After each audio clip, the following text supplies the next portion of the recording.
ya, soalnya Ustadz ada acara lagi. Untukmu yang tak tahu hendak kemana melangkah, yakinlah mentari akan tetap ada. Untukmu yang tertatih berhias lelah dan letih, yakinlah jalan akan selalu berduri. Ini pesan cinta, semoga bermakna untuk kita yang selalu bersaudara. Mantapkan hati, pastikan diri, saatnya kita berkontribusi. Tak ada waktu untuk berhenti, saatnya wujudkan mimpi. Doa tak hianati, Allah selalu membersamai. Ayo lebih baik, yakinlah kemenangan itu pasti.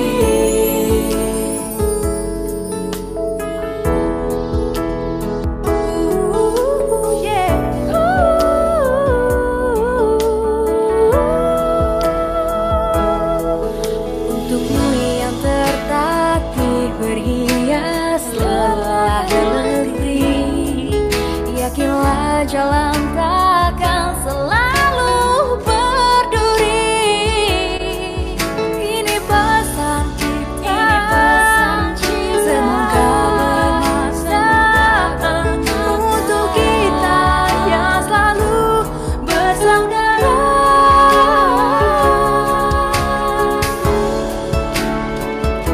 Biarkan hati yang memahami, jadikan dia untuk mengerti.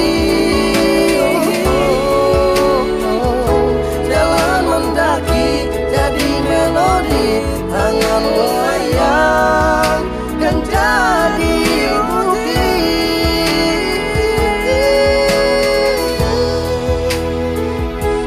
Mantapkan hati, pastikan diri, saatnya kita berkontribusi. Tak ada waktu untuk berhenti, saatnya wujudkan mimpi. Mantapkan hati, pastikan diri, saatnya kita berkontribusi. Tak ada waktu untuk berhenti, saatnya wujudkan mimpi. Doa tak hianati, Allah selalu membersamai. Ayo lebih baik, yakinlah kemenangan itu pasti. Yakinlah kemenangan itu pasti. Allah selalu bersamai. Kau tetap setia menjaga, kau berkorban tanpa suara demi senyum yang lain. Saat semua tertidur, kau terjaga sepanjang waktu. Bahkan lelah ragamu demi raga yang lain. Dunia telah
ya. Nah, pada hari ini ibu-ibu yang mendaftar tadi ya sudah mendaftar di meja pendaftaran langsung mendapat satu buah kartu apa ibu-ibu? Kartu anggota.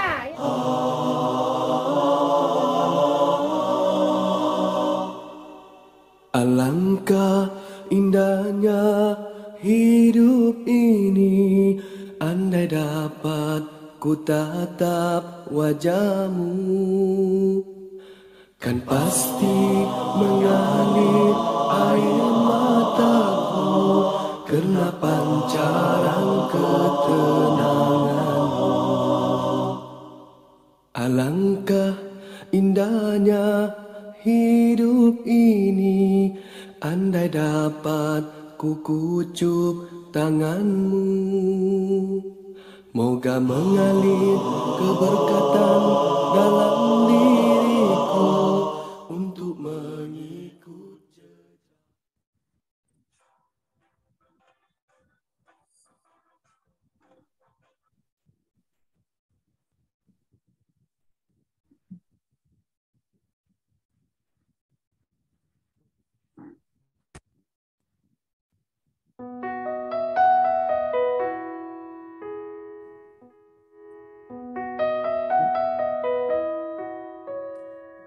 Saat semua menghilang, kau tetap setia menjaga. Kau berkorban tanpa suara demi senyum yang lain. Saat semua tertidur, kau terjaga sepanjang waktu. Lupakan lelah ragamu demi raga yang lain. Dunia telah tersenyum melihat kau bertaruh nyawa. Tak pedulikan yang kau punya demi raga yang lain. Engkau pahlawan dunia, Tuhan yang kan membalas semua jerih lelah yang tak ternilai demi raga yang lain.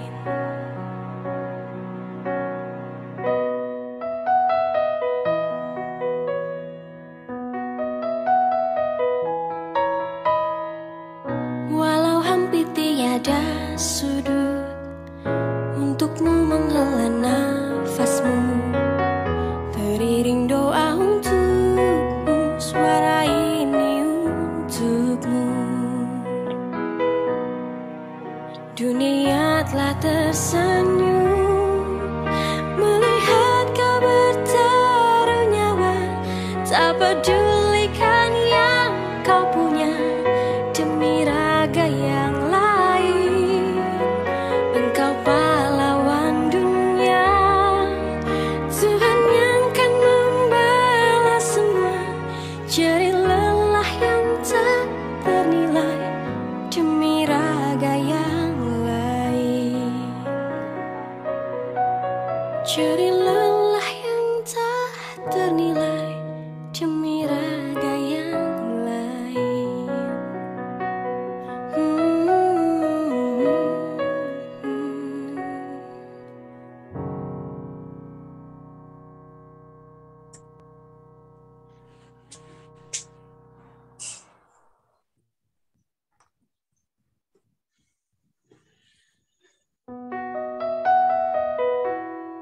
Di sini, aku di sini.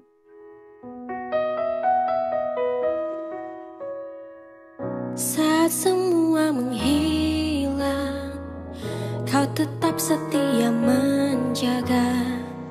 Kau berkorban tanpa suara demi senyum yang lain.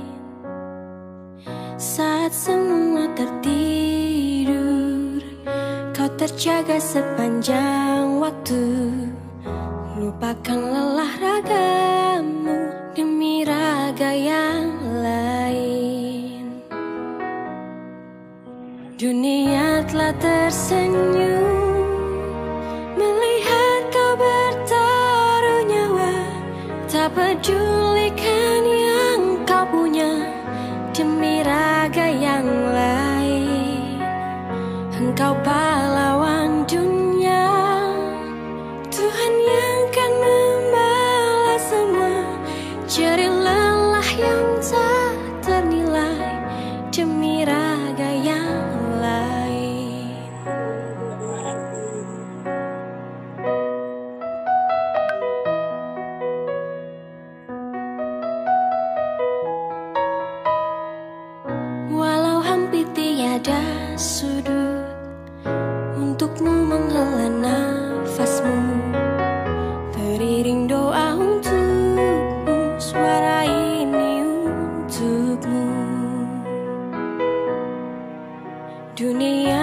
tersenyum melihat kau bertaruh nyawa, tak pedulikan yang kau punya demi raga yang lain.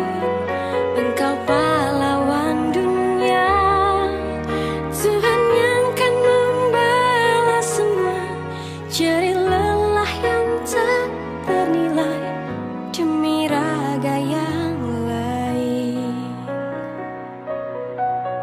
Jerih lelah yang tak ternilai demi raga yang lain.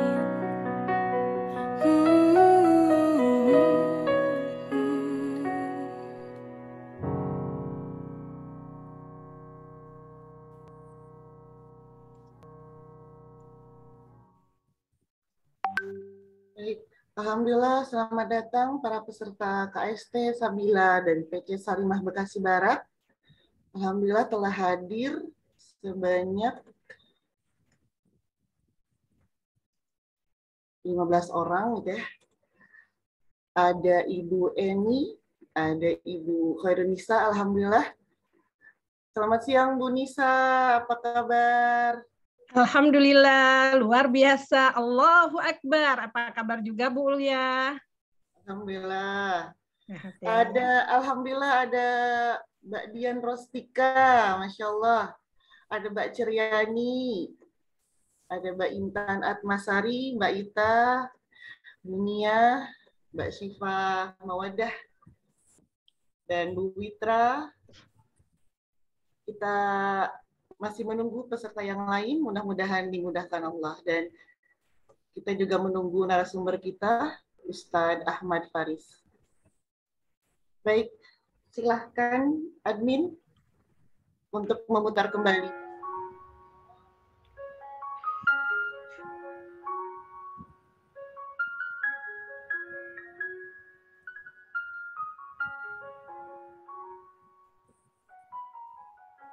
Salimah adalah sebuah organisasi massa pelopor dalam meningkatkan kualitas hidup perempuan, anak, dan keluarga Indonesia.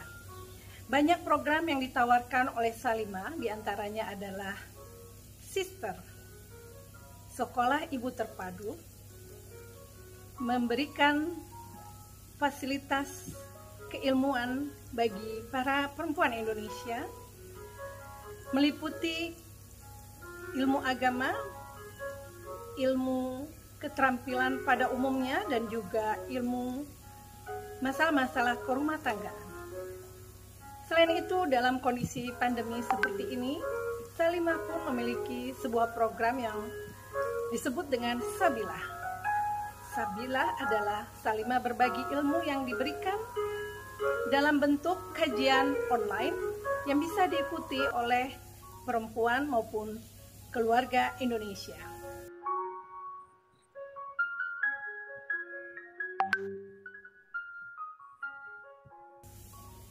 Di samping itu, Salimah PC Bekasi Barat, kami memiliki kegiatan yang secara rutin dilakukan pada hari Jumat, yakni disebut dengan program Jumat Berkah yang kami beri nama Simba Salimah.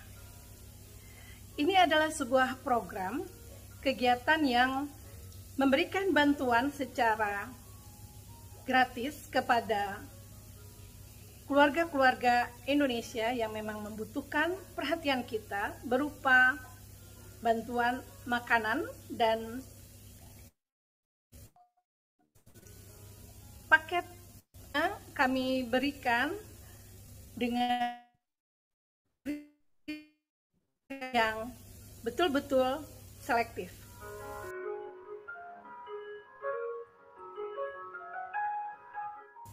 Di samping itu, di Salimah pun kami memiliki kegiatan komunitas orang tua bijak yang berfokus pada pendidikan bagi orang tua di bidang parenting, karena ini menjadi sebuah kebutuhan yang begitu mendesak saat ini bagi keluarga-keluarga Indonesia.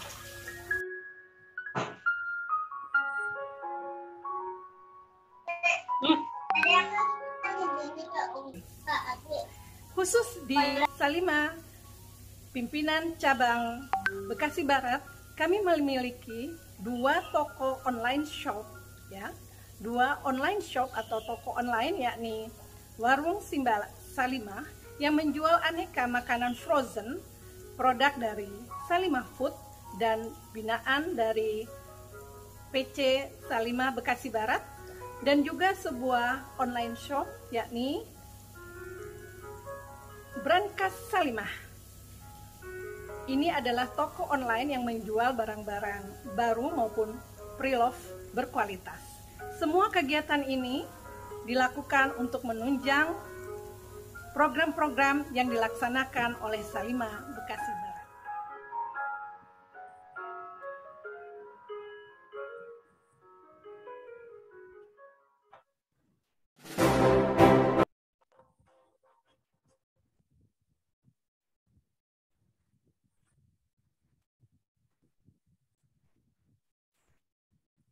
Ya, selamat datang kami ucapkan kembali kepada para peserta dan terima kasih telah bergabung pada Room Zoom KST Sabila dan PC Salimah Bekasi Barat. Tema untuk kajian hari ini, siang ini adalah Yakinlah Allah Selalu Hadir, yang akan disampaikan oleh narasumber kita, yakni Ustadz Ahmad Faris Beki, LC MSI. Alhamdulillah, para peserta KST Sabila siang ini telah bertambah. Mungkin ada yang paling jauh. Ada yang paling jauh dari mana ya? Itu ada Ibu Dian Rostika dari Tasikmalaya, ya. Masya Allah. Masya Allah, Bu Dian dari Tasikmalaya, sama dengan kota kelahiran saya, Bu. Masya Allah. Ahlan wa sahlan, Bu Dian. Ahlan wa sahlan, Bu Dian Rostika. Sambil menunggu partisipan dan Ustadz hadir di ruang Zoom ini, kita sama-sama kembali melihat tayangan video dari Salimah Bekasi Barat. Dipersilakan, Andin. Langsung dibuka saja, Bu Ulia. Ustadznya belum hadir? Tidak apa-apa, Ustadz. Oke.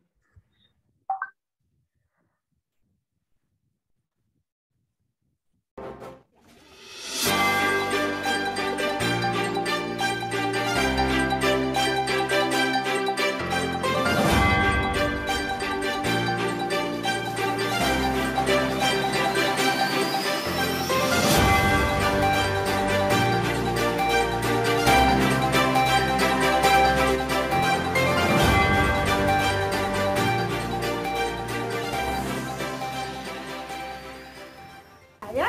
Nah, pada hari ini ibu-ibu yang mendaftar tadi, ya, sudah mendaftar di meja pendaftaran, langsung mendapat 1 buah kartu apa, ibu-ibu?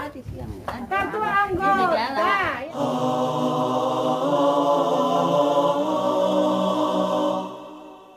Alangkah indahnya hidup ini, andai dapat ku tatap wajahmu, kan pasti mengalir air mataku karena pancaran ketenanganmu.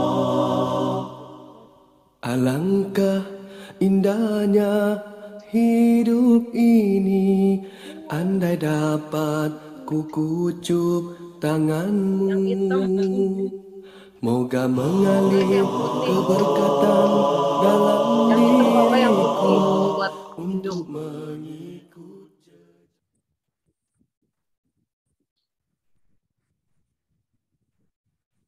Baik, bismillahirrahmanirrahim. Udah masuk. Mudah-mudahan peserta dan Ustadz dimudahkan untuk segera masuk ke ruang Zoom kita. Baik, kita buka acara kajian Sabtu Trimedika dan Sabila Salimah Berbagi Ilmu.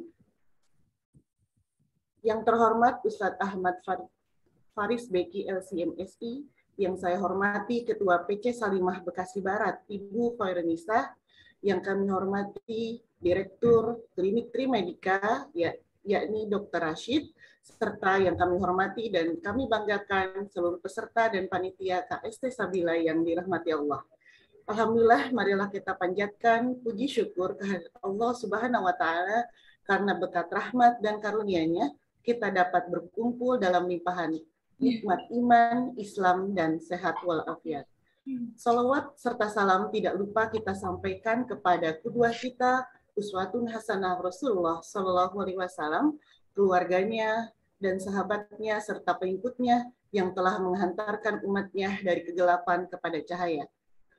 Perkenankan kami mengucapkan terima kasih atas kesediaan hadirin sekalian yang telah memenuhi undangan kami. Semoga Allah mencatatnya sebagai amal soleh kita semua. Amin ya rabbal alamin. Agar acara siang ini bertambah berkah, marilah bersama-sama kita buka dengan membaca basmalah bersama. Bismillahirrahmanirrahim. Acara dilanjutkan dengan pembacaan ayat suci Al-Quran oleh Kak Siti Muslika yang akan membacakan Quran Surat Al-Isra ayat 1-3 kepada Kak Muslika. Dipersilahkan. Assalamualaikum warahmatullahi wabarakatuh. Waalaikumsalam warahmatullahi wabarakatuh. A'udzu billahi minasy syaithanir rajim. Bismillahirrahmanirrahim.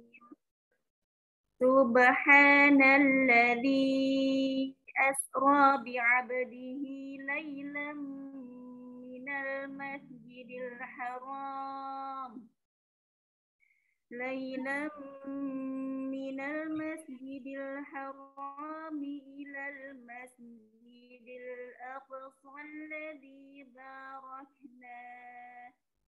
ilal masjidil aqsa alladzi barakna hawlahu linuriyahu min ayatina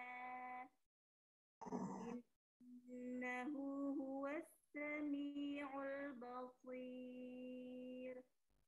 Wa atayna Musa kitaba wa ja'alnahu hudan li bani Israila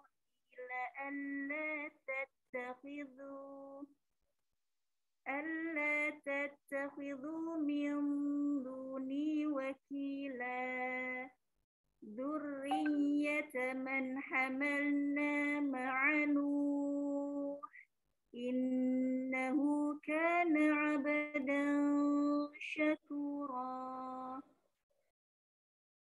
Dengan nama Allah yang Maha Pengasih, Maha Penyayang. Maha suci Allah yang telah memperjalankan hambanya Muhammad pada malam hari dari Masjidil Haram ke Masjidil Aqsa yang telah kami berkahi sekelilingnya, agar kami perlihatkan kepadanya sebagian tanda-tanda kebesaran kami. Sesungguhnya Dia Maha mendengar, Maha melihat. Dan kami berikan kepada Musa kitab Taurat yang kami jadikannya petunjuk bagi Bani Israel dengan firman, janganlah kamu mengambil pelindung selain aku. Wahai keturunan orang yang kami bawa bersama Nuh, sesungguhnya dia Nuh adalah hamba Allah yang maha bersyukur. Maha benar Allah atas segala firman-Nya. Quran Surat Al-Isra ayat 1-3. Wassalamualaikum warahmatullahi wabarakatuh.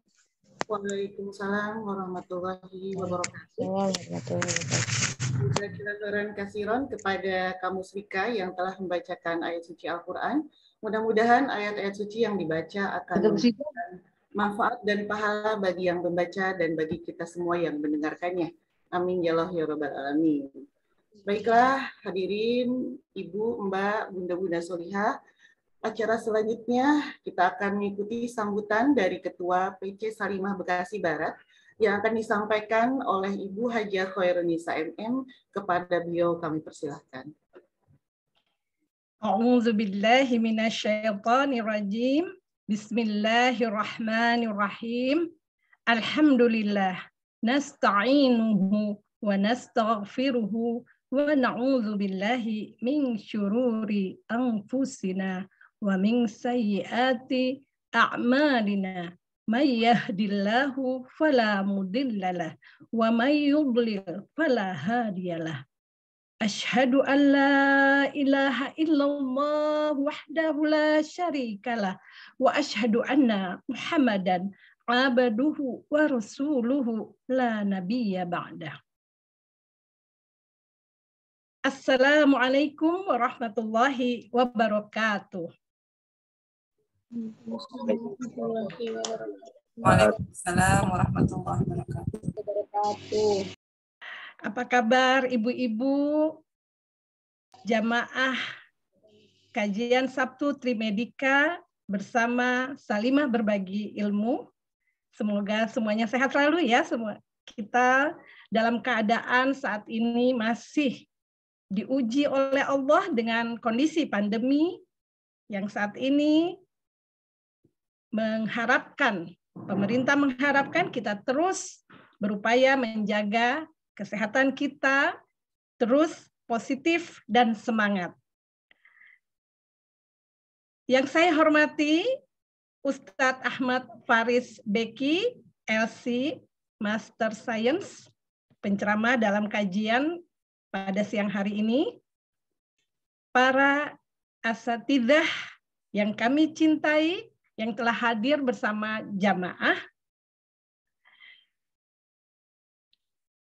Dr. Abdul Rashid Salam selaku pimpinan dan juga owner dari Klinik Trimedika. Apa kabar dokter? Masih ditutup kameranya? Tentunya para jamaah KST Sabila yang berbahagia. Pertama-tama marilah kita panjatkan kehadirat Allah Subhanahu wa taala karena begitu banyak nikmat yang telah Allah karuniakan kepada kita semua. Salah satunya pada hari ini, pada siang ini, kita bisa bertemu dalam sebuah majelis ilmu di saat-saat yang begitu sulit, ya, di saat begitu sulit, siang hari, ya, dan sedang long weekend. Ini luar biasa karunia Allah buat kita. Sholawat dan salam semoga senantiasa tercurah kepada Nabi Allah Rasulullah Muhammad Sallallahu Alaihi Wasallam beserta sahabat dan juga keluarganya, dan semoga Allah takdirkan kita adalah termasuk orang-orang yang istiqomah di dalam dinul Islam. Kehilangan sosok yang dicintai dan tekanan dalam kehidupan yang saat ini mungkin di antara kita merasakan dia begitu dekat dengan kita, seringkali membuat kita apatis, pesimis, merasa sendiri dalam kesedihan. Dalam rangka Isra Mi'raj yang insya Allah nanti pada hari Senin kita akan memperingatinya, kami di sini mengangkat sebuah tema, yakni mengambil hikmah, contoh dari perjalanan hidup Rasulullah Shallallahu Alaihi Wasallam. Karena Isra Mi'raj syarat dengan hikmah, dan salah satunya adalah bagaimana Allah Subhanahu Wa Taala menghibur baginda Rasulullah Shallallahu Alaihi Wasallam, dan tentunya ini menjadi sebuah hikmah yang dalam bagi kita bahwa Allah selalu ada dan menghibur setiap jiwa yang mengharapkan pertolongannya. Hadirin yang berbahagia, acara KST Sabila ini merupakan kegiatan rutin dari Salimah PC Bekasi Barat dalam rangka mewujudkan visi Salimah, yakni meningkatkan kualitas hidup perempuan, anak, dan keluarga Indonesia. Pada kesempatan ini, kami juga mengundang sahabat Salimah untuk mendukung program-program kegiatan Salimah PC Bekasi Barat yang tadi ditayangkan di dalam video di awal acara. Semoga apa-apa yang kita kerjakan pada siang hari ini duduk dalam majelis ilmu. Dan insya Allah dengan melihat tadi program-program kegiatan-kegiatan dari Salimah PC Bekasi Barat mendorong kita, Allah mudahkan kita untuk mengeluarkan infak dan sodakoh. Insya Allah apa-apa yang kita lakukan pada siang hari ini dan niat kita untuk terus melakukan ketaatan, Allah jadikan mencatatnya sebagai amal soleh-soleha yang berbalas pahala yang besar dari sisi Allah Subhanahu wa Ta'ala. Amin, amin ya Rabbal Alamin. Mari sama-sama kita ikuti ceramah yang akan disampaikan oleh Ustadz Ahmad Faris Beki LC Master Science. Wassalamualaikum warahmatullahi wabarakatuh. Waalaikumsalam warahmatullahi wabarakatuh. Terima kasih Bu Nisa yang telah menyampaikan kata sambutannya. Jemaah sekalian, jemaah KSP Sabila dari PC Salimah Bekasi Barat. Sebentar lagi kita akan menyimak sama-sama ceramah dari Ustadz dengan tema Yakinlah Allah selalu hadir bersama Ustadz Ahmad Faris Beki LC MSI. Namun sebelumnya saya mengingatkan untuk seluruh peserta mengisi daftar hadir yang sudah ada di room chat. Dan saya sampaikan pula bahwasanya untuk nanti pertanyaan dari seluruh peserta dapat dituliskan di kolom chat. Insya Allah ada door prize yang sangat menarik untuk tiga penanya terbaik, insya Allah. Saya ada pantun Bapak Ibu semua. Traveling ke kota Paris sambil dengerin kajian. Kepada Ustadz Ahmad Faris, kami persilahkan, insya Allah. Namun sebelumnya, Afwan Ustadz, saya izin membacakan biodata dulu. Ustadz Ahmad Faris Beki LC MSI menamatkan pendidikan S1 dari Fakultas Usuluddin Universitas Al-Azhar di Kairo, Mesir. S2-nya kajian Timur Tengah dan Islam di Universitas Indonesia Jakarta, dan S3 beliau di Universitas Ankara di Turki. Dan Masya Allah, aktivitas dari Ustadz Ahmad Faris ini sangat banyak. Yang pertama adalah trainer soft skill dan motivator di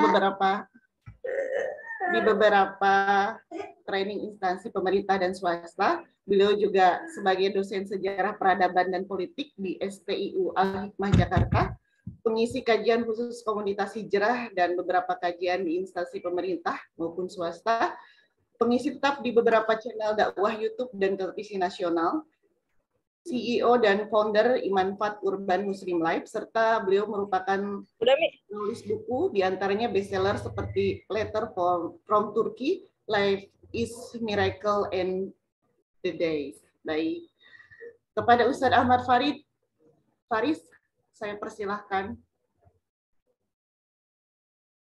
Bismillahirrahmanirrahim. Assalamualaikum warahmatullahi wabarakatuh. Alhamdulillah, nahmaduhu wa nasta'inuhu wa nastaghfiruh wa na'udzu billahi min shururi anfusina wa sayyiati a'malina, may yahdihillahu fahuwal muhtadi wa may yudlil falan tajida lahu waliyyan mursyida. Asyhadu an la ilaha illallah wahdahu la syarika lah wa asyhadu anna Muhammadan abduhu wa rasuluh. Allahumma shalli wa sallim wa barik ala nabiyil huda wa ala alihi wa ashabihi wa man walah, ma ba'd. Yang saya hormati Ibu Ketua Salimah, ya, Bu Haja Insinyur Khairunisa, MM. Alhamdulillah saya bahagia bisa berjumpa dengan Salimah Bekasi ini, ya, dan teman-teman semua. Semoga Allah Subhanahu wa taala berkahi pertemuan ini. Allah Subhanahu wa taala jadikan sebagai pemberat timbangan amal kita nanti di akhirat. Hari ini kita bicara di antara hal paling pokok dalam agama yang membawa pengaruh besar dalam kehidupan. Kita ini sering lalai karena kehilangan rasa akan kebesertaan Allah dalam kehidupan. Lalu merasa bahwa kita harus memikul semua beban-beban masalah, seolah-olah kita tidak punya Allah. Rasa memiliki Allah itu berpengaruh luar biasa dalam kehidupan. Nabi Musa alaihissalam membawa pasukan Bani Israel dikejar oleh Fir'aun dengan seluruh bala tentaranya. Apa yang kita bayangkan tentang dua kelompok ini? Kelompok pertama adalah kelompok Bani Israel yang bertahun-tahun ditindas oleh Fir'aun dan bangsa Koptik. Mentalnya mental terjajah. Mindsetnya mindset orang kalah. Selama ini mereka selalu ditindas. Tiba-tiba ada seorang biasa dari kalangan mereka yang mengajak kepada satu ajaran yang sama sekali beda dengan apa yang selama ini mereka temukan di Mesir. Lalu mereka dimusuhi, kemudian mereka dikejar oleh bala tentara paling kuat di dunia ketika itu. Siapa yang memimpin? Yang memimpinnya adalah pemimpin paling tinggi langsung, yaitu Fir'aunnya sendiri. Jadi kita bisa bayangkan bagaimana ketakutan, penyesalan mungkin dalam diri Bani Israel. Kenapa sih Musa ngajak kita begini? Kenapa begitu? Sementara pasukan Fir'aun semakin kuat, dan semakin dekat untuk dapat menangkap mereka. Tapi di tengah ketakutan, di tengah kekhawatiran itu, Musa terus mengajak kaumnya untuk lari meninggalkan Mesir. Tiba-tiba di depan mereka ada Laut Merah. Pasukan Fir'aun semakin dekat, sementara tidak mungkin mereka menghadapi laut yang sangat luas itu. Saudaraku, apa yang dihadapi oleh Bani Israel bersama Nabi Musa ketika itu, dalam bentuk yang berbeda mungkin hadir dalam kehidupan kita. Yang membuat mereka dipenuhi rasa cemas dan takut adalah trauma masa lalu. Bagaimana buruknya perlakuan Fir'aun kepada Bani Israel. Sampai membunuh setiap anak laki-laki yang lahir dari Bani Israel. Trauma akan masa lalu itu adalah masalah banyak orang pada hari ini.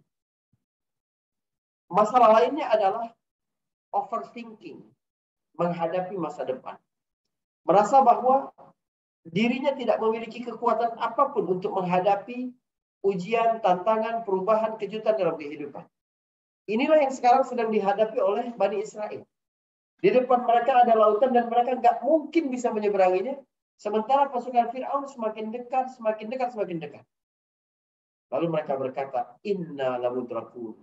Dalam surat Asy-Syu'ara ayat 61 itu, mereka dengan penuh keputusasaan berkata, udah, kita kalah. Kita dapat ditangkap, kita akan dibunuh oleh Fir'aun. Tiba-tiba Nabi Musa alaihissalam berdiri dan berkata, satu rumus penting dalam kehidupan untuk mencapai kedamaian yang sesungguhnya adalah kesadaran memiliki Allah dalam hidup ini. Nabi Musa berkata di ayat 62-nya Asy-Syu'ara, Kalla inna ma'iya rabbi sayahdin. Sekali-kali tidak, kata Nabi Musa. Sesungguhnya bersamaku ada Tuhanku yang akan memberi jalan keluar, yang akan menunjukkan jalan. Subhanallah. Bagaimana keyakinan ini datang dalam kondisi paling terjepit ketika itu. Ini adalah satu kesadaran tentang hadirnya Allah dalam kehidupan kita. Musa dididik oleh sang ibu yang memiliki keyakinan yang sama akan betapa ajaibnya hidup bersama Allah Subhanahu wa Ta'ala. Nabi Musa dilahirkan dalam suasana yang sangat mencekam. Raja paling kuat, tidak ada oposisi, tidak ada sedikit pun yang berani membantahnya, mengeluarkan pernyataan siapapun anak laki-laki Bani Israel yang lahir tahun itu harus dibunuh.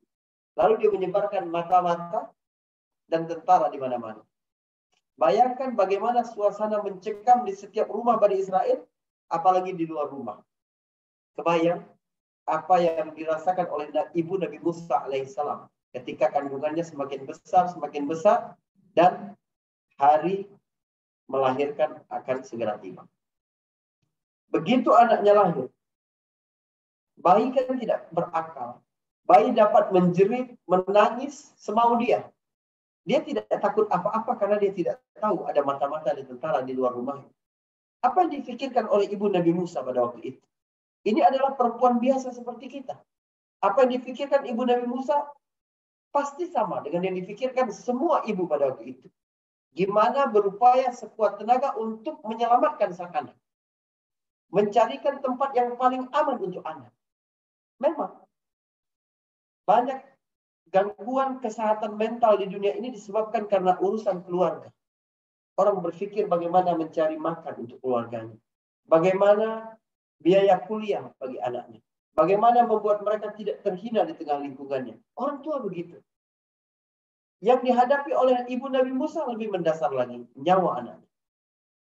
Maka di manakah tempat yang paling aman untuk menyembunyikan anaknya? Di mana? Jika di luar tidak aman, mungkin di rumah aman. Tapi suara tangisan bisa saja nanti terdengar. Maka dicari tempat yang paling rahasia di rumah. Katakanlah di kamar. Lalu di mana lagi? Di dalam kamar yang paling rahasia lagi. Yang paling menenangkan bagi sang ibu. Pasti dia tidak akan membiarkan sedetik pun bayinya lepas dari gendongannya. Dekapannya. Karena tempat yang paling aman bagi anaknya waktu itu hanya dekapan dia. Siapa yang paling kuat untuk melindungi, insting untuk melindungi anaknya? Orang tua. Dalam hal ini ibu. Ibu Nabi Musa pasti akan berusaha sekuat tenaga. Musa tidak boleh lepas dari tangannya. Dari dalam dekapannya. Akal normal menerima logika itu. Tetapi ketika datang perintah. Dan kami wahyukan kepada ibu Nabi Musa. Untuk menghanyutkan bayinya ke sungai Nil. Di mana logika? Sementara di hilir sungai Nil ada dari mana suara? Baik. Sementara di hilir sungai Nil ada istana Fir'aun. Dia mau bawa keluar rumah menuju sungai itu saja takut. Belum lagi siapa yang menjamin keselamatan kotak kecil yang akan menjadi tempat Musa itu tidak terbalik ketika berada di sungai. Atau nanti ada yang melihat dan menangkapnya. Tapi karena ini adalah perintah Allah, maka tidak ada tempat bagi akal. Segala sesuatu yang menjadi perintah ketetapan Allah Subhanahu wa Ta'ala. Teman-teman sekalian, akhirnya Musa pun selamat. Kita kalau bicara perbuatan Allah, maka dia tidak sama dengan perbuatan siapapun. Ketetapan Allah, maka dia tidak sama dengan ketetapan siapapun. Kekuatan Allah, maka dia tidak sama dengan kekuatan siapapun. Jadi, kalau Allah bercerita tentang apa yang dia lakukan, maka tidak boleh membandingkannya dengan hukum yang biasa ditetapkan oleh manusia. Tentang Isra Mi'raj, Allah berfirman, Subhanalladzi asra bi'abdihi laylan minal masjidil haram ilal masjidil aqsa alladzi barakna hawla. Subhanalladzi, tasbih digunakan untuk menyebutkan pekerjaan, aktivitas, sifat, atau zat Allah yang berbeda dengan aktivitas orang lain, pekerjaan orang lain, sifat orang lain, zat orang lain. Jadi kalau ada kata subhanallah, kita menggunakan kata subhanallah, berarti kita mengakui bahwa Allah itu maha suci dari serupa siapapun selain dia. Laisa kamitslihi syai', tidak sama. Kita melihat sesuatu yang mengagumkan, yang tidak mungkin bisa dibuat oleh manusia, maka kita berkata subhanallah. Sebab yang membuat ini adalah Allah. Di luar jangkauan hitungan manusia, ukuran manusia. Kalau Allah, makanya Allah tidak berkata subhanallah, ya, subhanallah, maha suci Allah, ya, yang atau subhanallah, hambanya telah berjalan dari Masjidil Haram ke Masjidil Aqsa. Hambanya telah berjalan berarti perilaku Muhammad. Muhammad adalah seorang manusia. Maka hukum-hukum yang berkenaan dengan Muhammad adalah hukum-hukum yang juga cocok untuk diterapkan kepada manusia. Tapi ketika Allah menyebut ini adalah pekerjaannya, segala puji bagi Maha Suci Allah yang telah memperjalankan asra. Asra bukan pekerjaan Rasul. Dia adalah pekerjaan Allah. Maka tidak tepat untuk menilai pekerjaan Allah itu dengan standar pekerjaan kita. Sebab menisbatkan satu pekerjaan itu harus sesuai dengan siapa yang mengerjakannya. Ibu-ibu sekalian, misal saya bilang, si fulan akan berpidato nanti malam. Maka berpidato di situ harus dinisbatkan, harus disandarkan kepada si fulan. Kalau dia adalah seorang yang pandai dalam berkomunikasi, singa di podium, maka kita langsung paham bahwa jangan sia-siakan kesempatan untuk mendengar pidatonya nanti malam. Tapi kalau saya berkata, seorang anak kecil, si B, akan berpidato nanti malam, semua orang akan menganggap, ya ngapain kita dengar anak kecil. Maka cara kita melihat satu perbuatan itu, bobotnya seperti apa, lihat siapa yang melakukannya. Ketika Nabi Musa alaihissalam berkata, tidak sekali-kali, sesungguhnya bersamaku ada Tuhanku yang akan memberiku petunjuk, maka yang memberi petunjuk itu adalah Allah yang maha tahu segala sesuatu. Kalau manusia memberi petunjuk, dia tunjukin jalannya begini, bisa saja Fir'aun lebih kuat daripada yang menunjukkan jalan itu. Bisa saja Fir'aun sampai lebih dulu daripada jalan itu. Bisa saja jalan itu sudah ditutup. Tapi kalau Allah yang maha berkuasa atas apapun memberikan petunjuk jalan dalam hidupmu, maka tidak ada seorang pun yang dapat menghalanginya. Itulah kehidupan yang terhubung langsung dengan Allah Subhanahu wa Ta'ala. Itulah kemewahan memiliki Allah dalam kehidupan kita. Apa yang terjadi pada diri Nabi ketika Isra Mi'raj? Nabi mendapatkan wahyu dari Allah dan ingin semua manusia memperoleh hidayah. Ingin seluruh manusia mengikuti ajaran yang diberikan oleh Allah Subhanahu wa Ta'ala itu. Akhirnya Nabi berdakwah, tapi dia disakiti, ditekan, difitnah, macam-macam, ya. Nabi sangat susah dalam berjuang pertama-tama itu.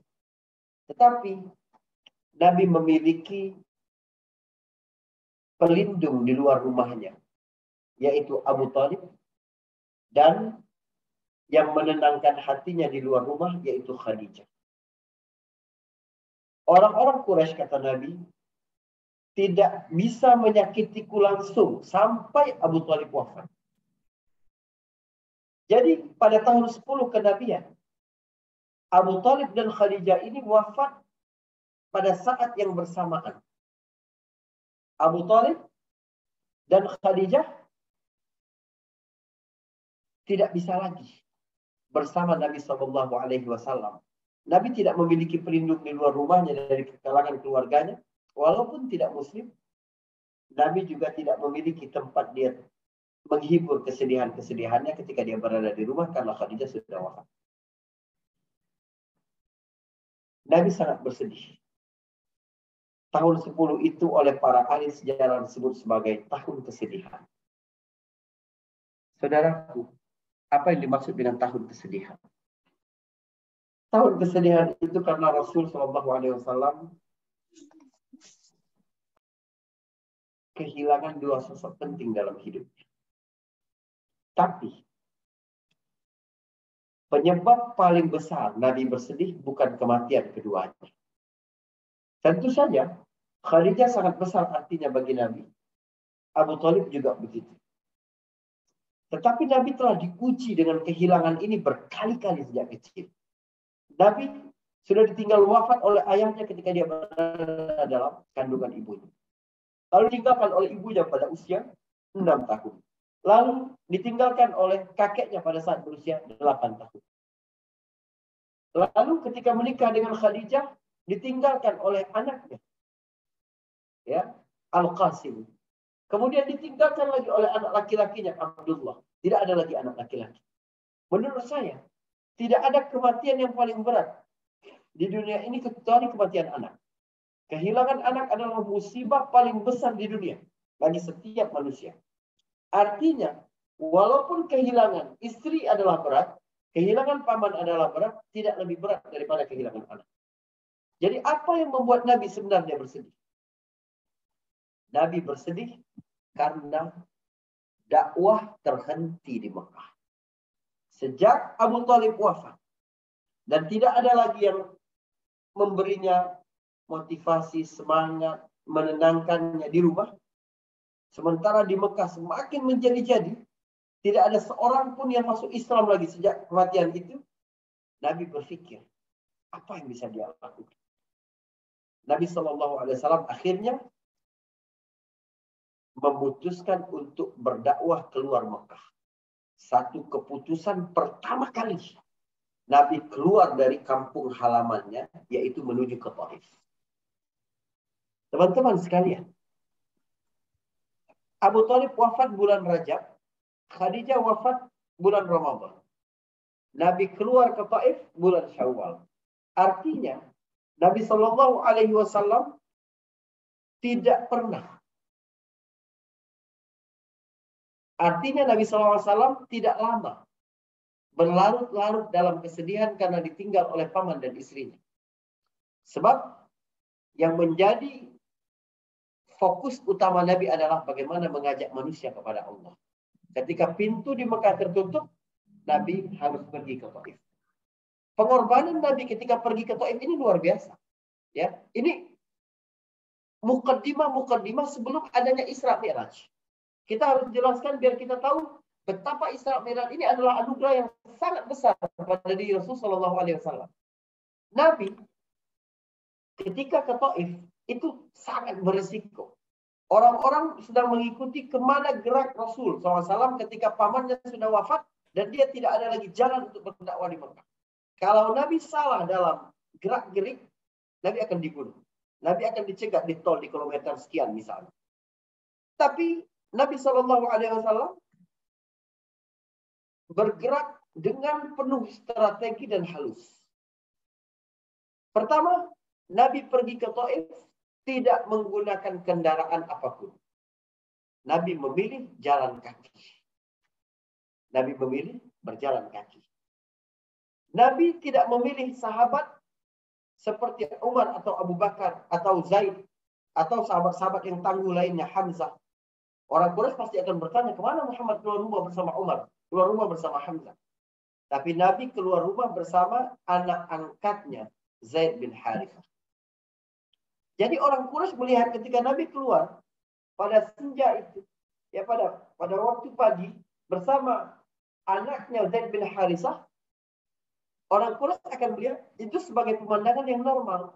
Seorang ayah keluar dengan anaknya jalan kaki, paling ke Indomaret atau ke Alfamart, kira-kira begitu lah ya, ngantri minyak goreng. Nggak mungkin pergi jauh. Lihat pengorbanan Rasulullah SAW. Jalan kaki dari Mekah ke Taif, jarak 100 km lebih ketika itu. Kalau sekarang jalan-jalan di Saudi itu banyak yang dibolong-bolongi ya, gunungnya itu karena mereka punya uang banyak. Jadi dibom jadi terowongan. Dulu itu berliku dan naik ke atas. Dan ingat, bulan Syawal pada tahun 10 Hijriah itu bertepatan dengan akhir Mei atau awal Juni. Artinya, Mekah, negeri yang tandus itu sedang berada di puncak musim panas. Nabi berjalan kaki, menempuh jarak yang jauh itu, terjal dan terus mendaki di bawah cuaca 45 derajat sampai 50 derajat Celcius. Untuk apa Nabi begitu? Untuk memastikan dakwah tidak terhenti. Maka teman-teman, apa yang dilakukan oleh teman-teman di Salimah untuk selalu merawat dakwah ini. Selalu merawat, merajut apa yang telah dirintis oleh orang tua kita, senior-senior kita, guru-guru kita dulu. Untuk tetap jangan sampai dakwah Islam ini mati di zaman kita. Alhamdulillah misalnya. Kita harus meneruskan ini. Memastikannya untuk terus ada dalam negeri yang kita cintai. Cara yang paling tepat untuk mencintai negara ini adalah merawat Islam ini. Islamlah yang menjaga negara ini. Islamlah yang membuat kita ini terhormat. Islamlah yang membuat kehidupan kita ini penuh berkah. Umat Islam wajib yakin akan hal itu. Sebab itulah cara kita merawat kebersamaan dengan Allah Subhanahu wa Ta'ala. Nabi berdakwah ke Taif. Tapi apa yang dia dapatkan jauh dari harapan. 10 hari Nabi di Taif tidak satu pun yang beriman. Nabi kembali ke Mekah terancam. Nabi akhirnya menggunakan Qanun al-Jiwar, undang-undang penjaminan. Nabi dijamin oleh Mut'im bin Adi sehingga bisa masuk Mekah lagi itu. Betapa luar biasanya penderitaan Rasulullah ketika itu. Betapa besarnya kesedihan Rasulullah ketika itu. Dalam keadaan sangat terpuruk itu, Allah memberi hadiah kepada Nabi. Yang pertama, Allah Subhanahu wa Ta'ala memberinya surat Yusuf. Allah menurunkan surah Yusuf dalam kondisi ini. Surah Yusuf ini luar biasa. Turun kepada Nabi pada saat yang sangat tepat. Ini adalah pembukaan dari hijrah. Apa yang diceritakan Allah dalam surah Yusuf? Spirit surah Yusuf itu ada pada ayat wallahu ghalibun ala amrihi, ya, walakinna aktsaran nasi la ya'lamun, atau begitu ya. Coba saya cek sedikit ujungnya.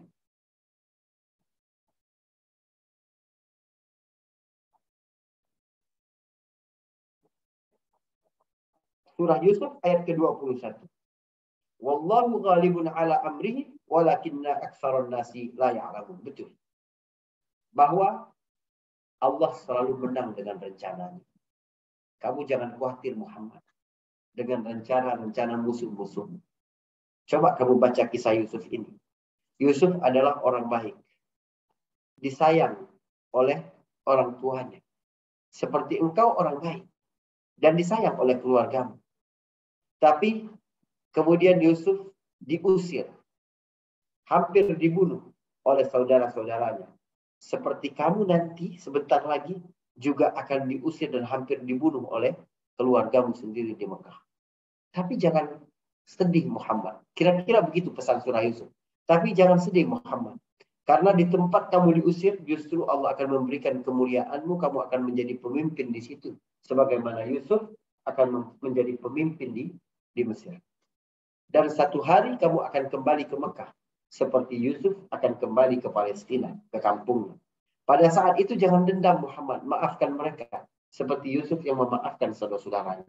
Jadi kisah Yusuf ini adalah cermin bagi jalan cerita yang akan dilakoni oleh Rasul Shallallahu Alaihi Wasallam. Allah menghadiahkan surah ini kepada Nabi. Yang kedua, menghadiahkan Nabi Isra Mi'raj. Isra Mi'raj ini cara Allah mengubah bagaimana mindset dan cara pandang Rasulullah memandang masalah. Nabi Muhammad, coba bayangkan. Berpikir bahwa betapa sempitnya di dunia ini. Karena semua orang di Mekah memusuhinya, kecuali orang-orang yang telah beriman. Dan jumlah mereka tidak bertambah. Allah ingin didik Nabi Muhammad. Dunia ini bukan cuma Mekah. Coba kamu keluar sekarang, lihat.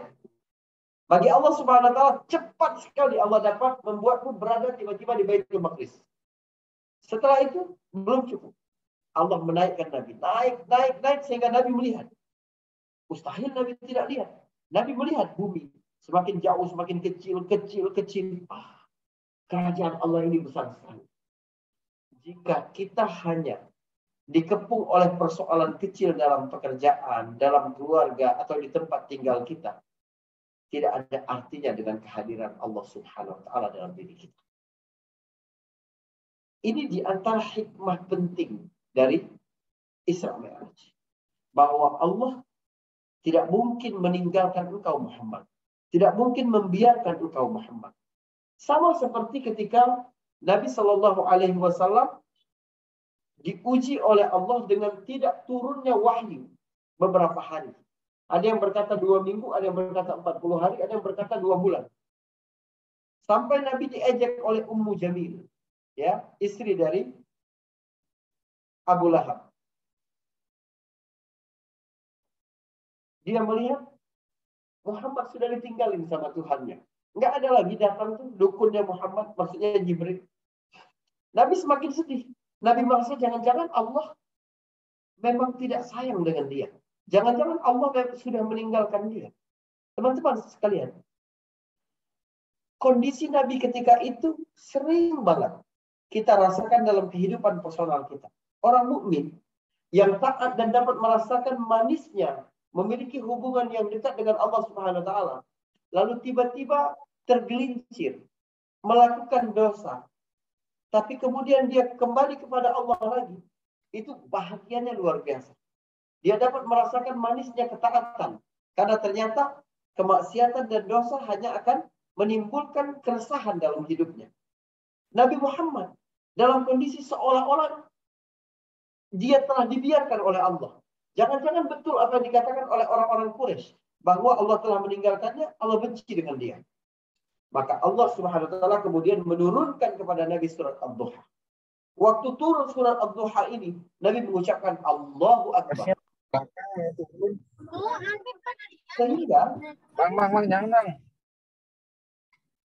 Sehingga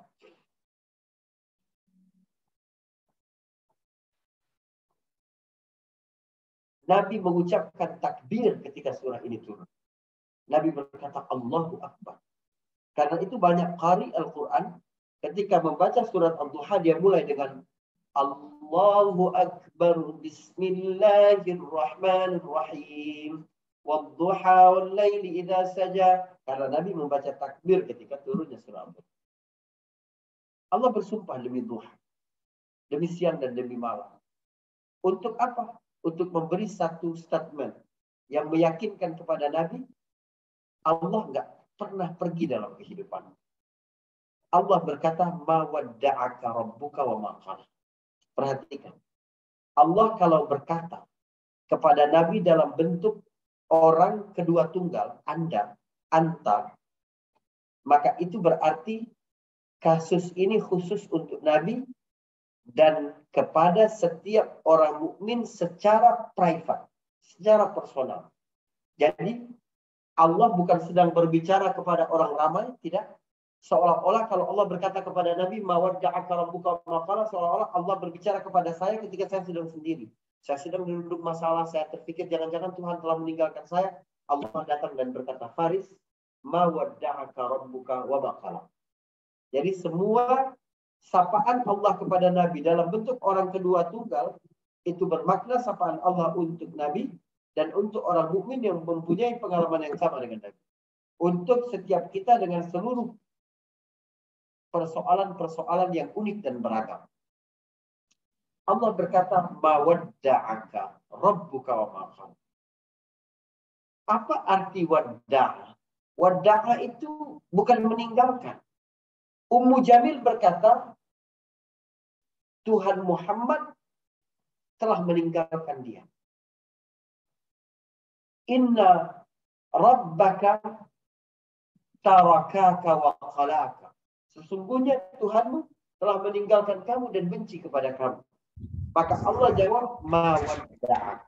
Kalau kita buka terjemahan Al-Quran, maka artinya adalah Tuhanmu tidak pernah pergi darimu.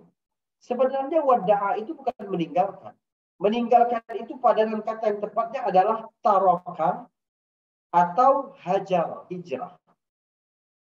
Harusnya ayat itu berbunyi untuk membantah Ummu Jamil, ma tarakaka rabbuka wa ma qalaka. Atau ma hajaraka rabbuka wa ma qalaka. Tapi Allah menjawab dengan kata wadda'a. Apa arti wadda'a? Wadda'a itu artinya berpamitan sebentar. Allah ingin memberitahu Nabi, Allah tidak pernah meninggalkan kamu walaupun sekejap. Begitu juga Allah tidak mungkin membencimu. Allah tidak berkata membenci engkau, tidak. Tanpa disebutkan objeknya, Allah tidak mungkin membenci. Karena Allah tidak mau meletakkan kata ganti bagi Nabi Muhammad setelah kata benci. Untuk menunjukkan bahwa Allah tidak mungkin benci. Apa yang diberikan oleh Allah kepada Nabi? Sayang, kasih. Tapi teman-teman merasa nggak bahwa kenapa Nabi diuji dengan kesulitan-kesulitan sedemikian rupa? Apakah Allah memberi Nabi ujian-ujian dan kesusahan itu sebagai bentuk penghinaan kepada Nabi atau sebagai bentuk penghormatan, pengagungan kepada Nabi? Kira-kira ujian yang datang kepada Nabi yang membuat Nabi susah itu untuk menghina Nabi apa untuk mengangkat diri Nabi? Mengangkat kedudukan Nabi. Begitulah orang mukmin yang memiliki pengalaman dengan Allah yakin bahwa setiap kesusahan dalam hidupnya ini adalah cara Allah untuk mengagungkan dan meninggikan derajatnya. Jadi titik perubahan dalam hidup itu dimulai dari ujian yang kita hadapi dengan sabar. Lalu Isra Mi'raj juga memberi pesan lain dalam diri Rasul Shallallahu Alaihi Wasallam bahwa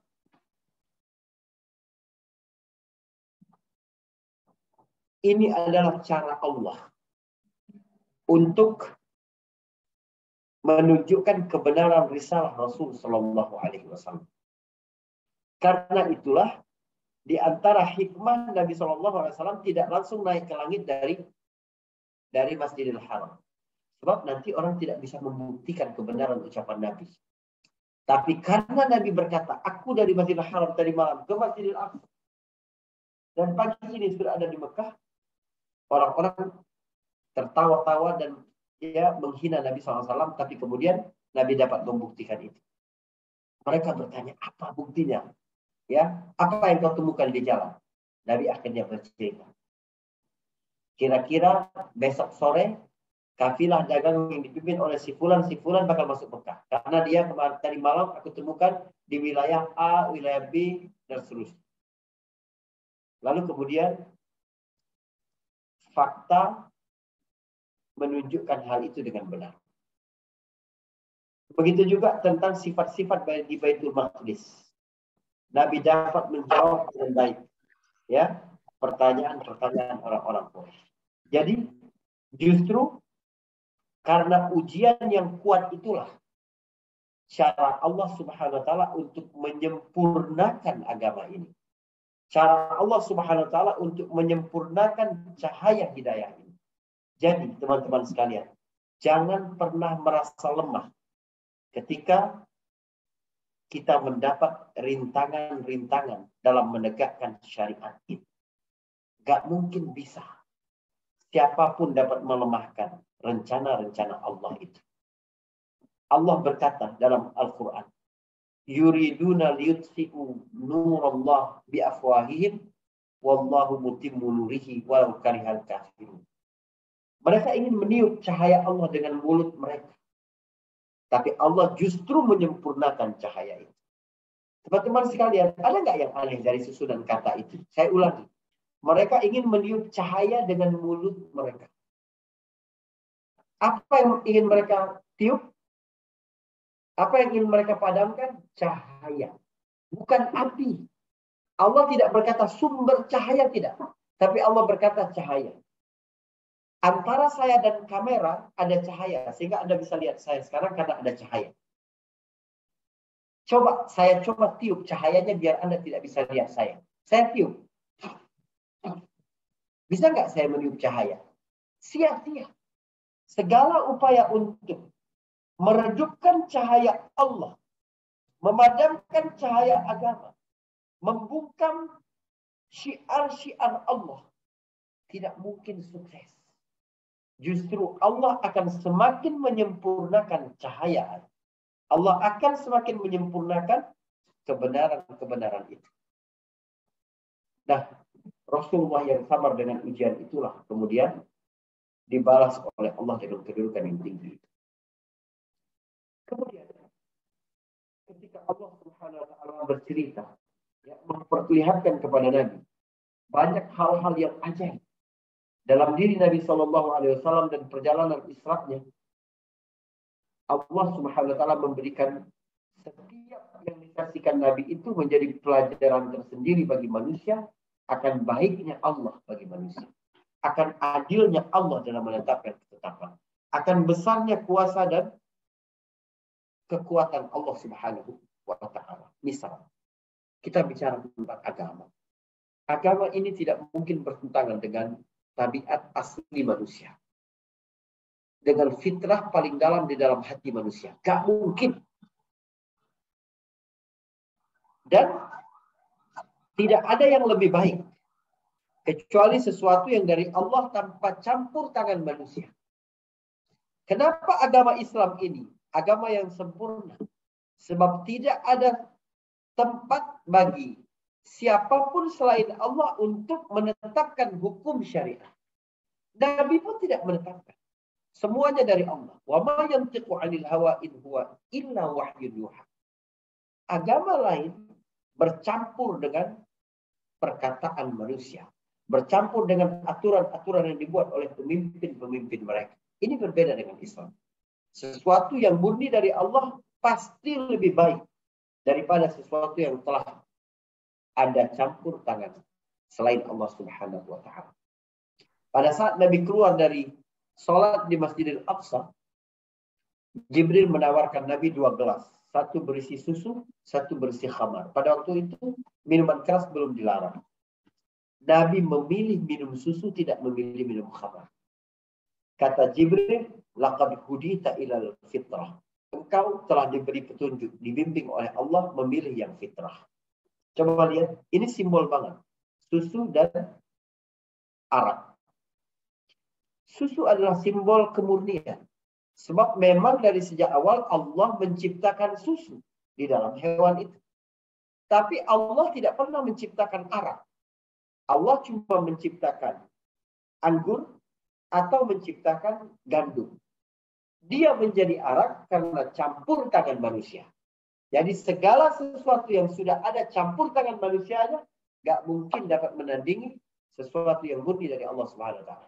Makanya kita tenang memilih hukum Allah, makanya kita tenang menjalankan syariat Allah Subhanahu wa taala, makanya kita tenang beribadah sesuai dengan petunjuk yang diberikan oleh Allah Subhanahu wa taala, bukan berdasarkan qila wa qala, bukan berdasarkan karangan-karangan atau sesuatu yang dianggap baik, dianggap bagus, dianggap benar oleh orang yang bukan dengan standar Allah Subhanahu wa taala.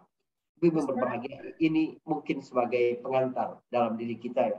Bagaimana kita menguatkan kehadiran Allah Subhanahu wa taala dalam kehidupan kita ini ya, sehingga kita sampai pada kesadaran yang sangat mahal dalam hidup bahwa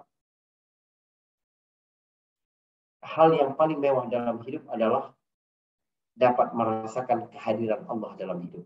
Jadi ketika Allah bersama kita, maka telah banyak contoh bagaimana Allah menyelamatkan umat-umat terdahulu, hamba-hamba yang terdahulu, ya, walaupun dalam hitungan manusia, dalam ukuran matematika manusia tidak mungkin sama.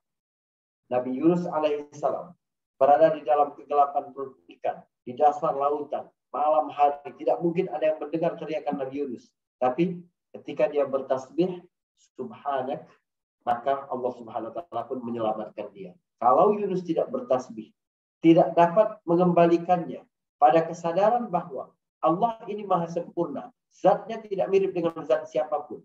Sifatnya tidak mirip dengan sifat siapapun. Af'alnya atau kerjanya tidak sama dengan kerja siapapun. Maka Allah Subhanahu wa taala akan mengeluarkan kita dari himpitan-himpitan masalah kita. Apa yang terjadi pada Nabi Musa alaihissalam ketika menyeberang lautan? Apa yang terjadi pada Nabi Yunus? Atau apa yang terjadi pada Nabi Ibrahim ketika dibakar oleh api Namrud? Atau apa yang terjadi pada diri Nabi SAW ketika berada di Gua Sur? Ketika Abu Bakar merasa sangat ketakutan dengan nasib Rasulullah, Nabi SAW menanamkan satu cara pandang tentang kalau Allah bersama kita, tidak ada yang bisa ya melakukan apapun untuk kita. Ma zannuka ya Abu Bakrin bi itsnaini Allahu thalithuhum. Apa yang kau pikirkan wahai Abu Bakar tentang dua orang di dalam gua kalau yang ketiganya adalah Allah. Ibu-ibu sekalian, jika ada masalah ya dalam keluargamu, panggil suamimu, peluk dan katakan kepadanya, Mas, Bang, apa pendapatmu tentang dua orang kalau yang ketiganya adalah Allah? Panggil anak-anakmu, kumpul kalian, peluk dua orang, tiga orang anakmu dan katakan, apa yang kalian pikirkan tentang lima orang kalau yang keenamnya adalah Allah Subhanahu wa Ta'ala. Kita bisa kehilangan apa saja dalam hidup, tapi jangan kehilangan Allah.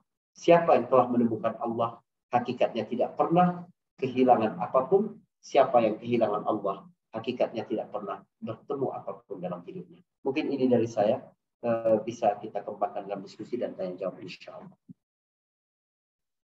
Masya Allah, Ustadz, hadirin sekalian, Masya Allah ya, sangat kental sekali ceramah dari Ustadz Ahmad Faris Deki.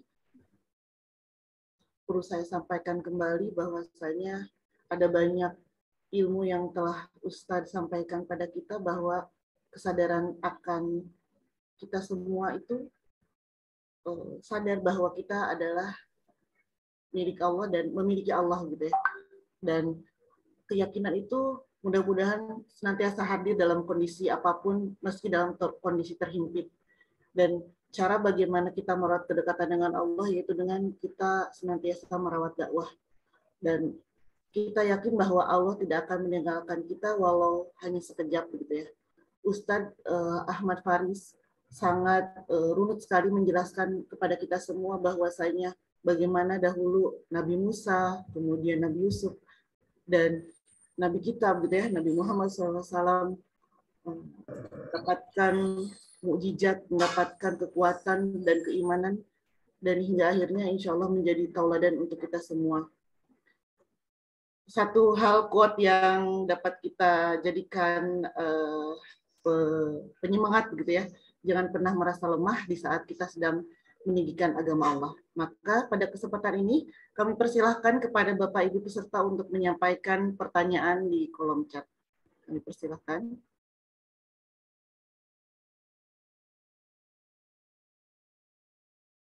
Ustadz, alhamdulillah sudah ada pertanyaan dari Ibu Mia. Adakah doa khusus yang ada untuk memperkuat keyakinan bahwa Allah selalu ada apalagi ketika kita susah? Persilakan Ustaz. Doa yang ada begini, dalam keadaan susah, Nabi pernah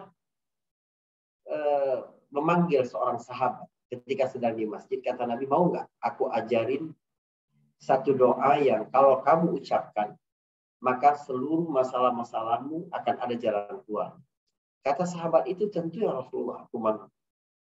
Kata Nabi, doa Jinnun, doa Nabi Yunus alaihissalam. La ilaha illa anta subhanaka inni kuntu minadh dhalimin. Doa inilah yang mengeluarkan Nabi Yunus dari kegelapan masalahnya. Dia berada di dalam kegelapan perut ikan. Ikan besar itu pasti tebal sekali dan gelap di dalamnya. Ikan itu kemudian membawa Nabi Yunus turun ke dasar lautan. Sinar matahari pada kedalaman 100 meter di bawah permukaan langit itu telah terserap 95%. Tinggal 5% saja di bawah itu. Makin ke bawah makin gelap lagi. Ditambah lagi cahaya malam. Jadi Nabi Yunus berada di dalam kegelapan dan kesempitan hidupnya, tapi dapat keluar dengan apa? Dengan la ilaha illa anta subhanaka inni kuntu minadh dhalimin. 3 kalimat pendek ini maknanya dalam sekali dalam kehidupan. Pertama, la ilaha illa anta. Ketika engkau sedang berada dalam kesulitan, maka perbarui tauhid. Katakan tidak ada Tuhan selain engkau ya Allah. Artinya, aku hanya tunduk dengan aturan. Aku hanya tunduk dengan ketetapan. Aku ridho dengan apapun yang engkau telah gariskan kepadaku karena engkau Tuhan. Aku ini hambamu. La ilaha illa anta bermakna pengakuan akan rendahnya kita dan akan kuasa dan tingginya kedudukan Allah Subhanahu wa taala. Dan kita juga dalam kalimat tauhid ini terkandung makna, ya Allah, jika kesusahan yang aku hadapi ini karena dosaku, maka apapun dosa, betapapun banyak maksiatku kepadamu, aku tidak pernah sujud kepada selain Engkau. Sebab aku memberikan statement kembali. Tidak ada Tuhan yang patut disembah kecuali Allah. Coba. Itu gunanya tauhid. Jadi ketika kita melanggar aturan Allah, itu semata-mata karena kita lemah, terpengaruh godaan iblis atau mengikuti hawa nafsu. Bukan melecehkan keagungan Allah. Maka kita memperbarui tauhid kita, la ilaha illa. Lalu kalimat yang kedua adalah subhanaka. Maha suci Engkau. Artinya, apa yang sedang menimpa kita hari ini, nggak mungkin karena Allah salah menetapkan. Pasti ada alasan di balik itu. Allah tidak mungkin dendam, Allah tidak mungkin jahat, Allah tidak mungkin salah. Itu arti subhan. Maha suci Allah dari kekurangan-kekurangan, maha suci Allah daripada kejahatan-kejahatan. Inni kuntu minadh dhalimin. Di sini kunci yang ketiga. Pengakuan bahwa kita telah berdosa. Kalimat inni kuntu minadh dhalimin ini setara dengan kalimat astaghfirullah. Setara dengan kalimat rabbighfirli. Setara dengan kalimat-kalimat taubat lainnya. Sebab dalam pengakuan diri berdosa itu berarti ada isyarat agar Allah mengampuni dosa-dosa kita. Jadi perbarui tauhidmu, sucikan Allah, jangan pernah berprasangka buruk kepada Allah, serta mohonlah ampunan. Jangan-jangan apa yang sedang menimpa kita itu karena dosa yang kita lakukan. La ilaha illa anta subhanaka inni kuntu minadh dhalimin. Wallahu a'lam. Alhamdulillah, jazakumullah khairan katsir Ustaz. Alhamdulillah, ada pertanyaan berikutnya dari Ibu siapa ya? Bu Maryam dari langsung juga bisa ya. Bagaimana cara memupuk jiwa agar keyakinan kepada Allah selalu hadir dalam hati kita, Ustaz? Kami persilahkan. Baik. Ibu-ibu yang berbahagia,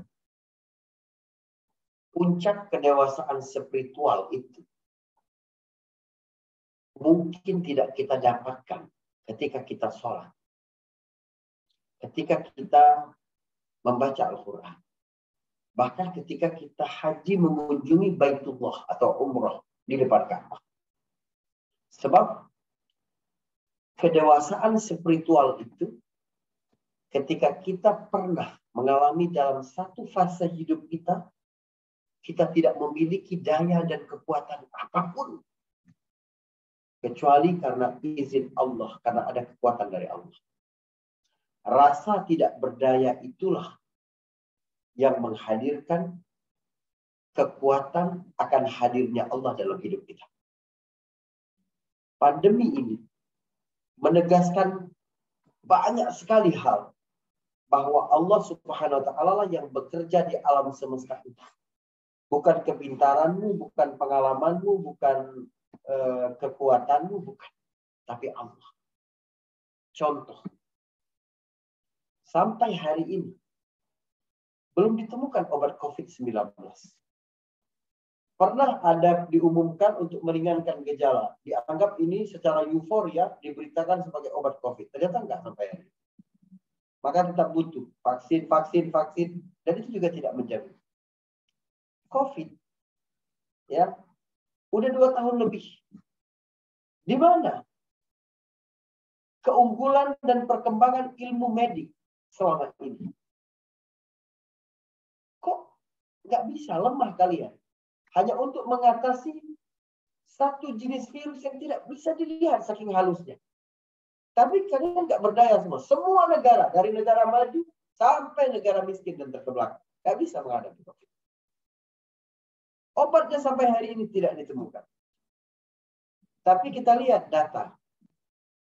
berapa orang yang sembuh dari COVID? Lebih dari 90% sembuh. Obat COVID belum ditemukan, tapi yang sembuh lebih dari 90%. Ini pesan dari Allah buat kita, bahwa yang menyembuhkan bukan obat memang, yang menyembuhkan adalah Allah. Makanya kita mendidik anak kita itu, kekuatan tauhid itu jangan sampai hilang. Melebihi kekuatan obat, melebihi kekuatan tenaga, melebihi kekuatan akal kita.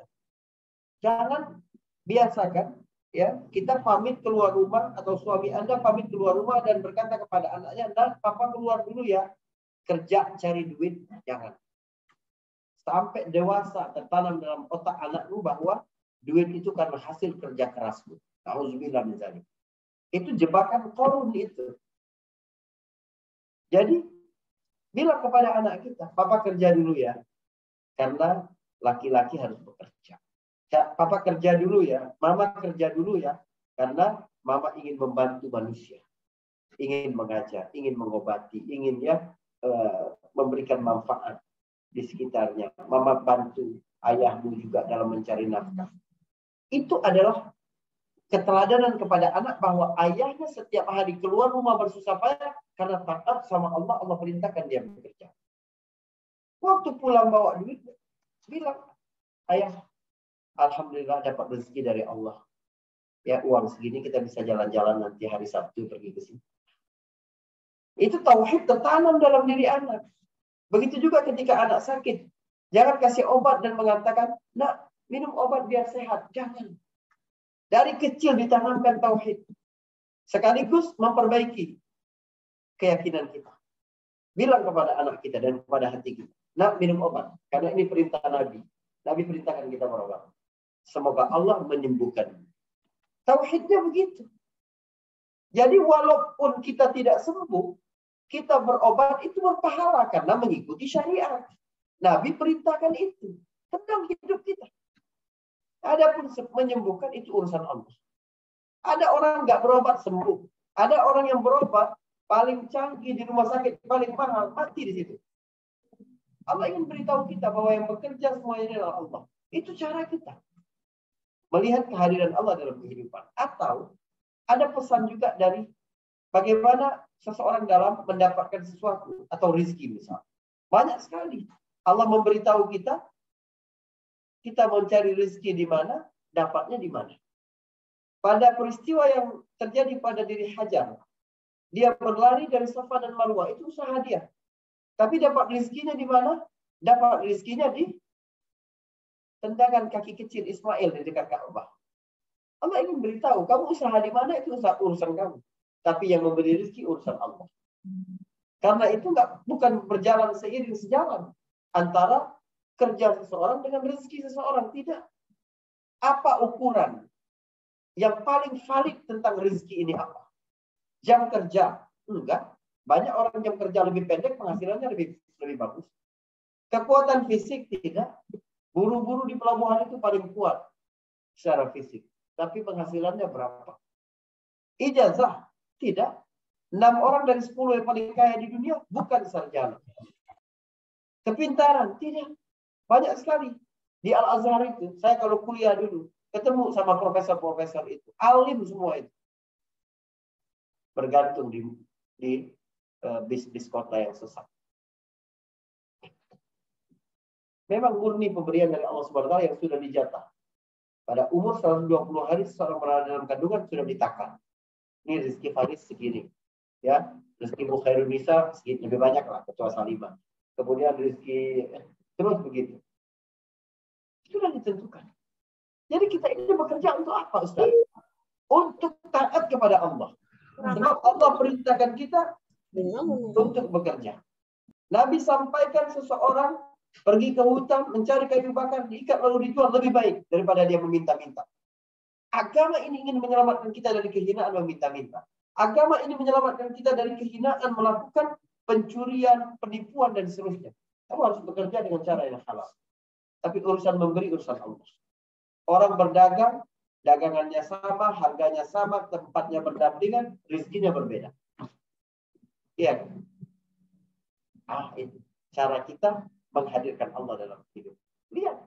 pekalah dengan kejadian sehari-hari. Semua peristiwa yang ada di dunia ini sebenarnya membawa pesan tentang kekuatan tauhid kepada Allah Subhanahu wa taala. Wallahu a'lam. Baik. Masya Allah Ustaz, barusan telah menjelaskan begitu banyak gitu ya kekuatan tauhid.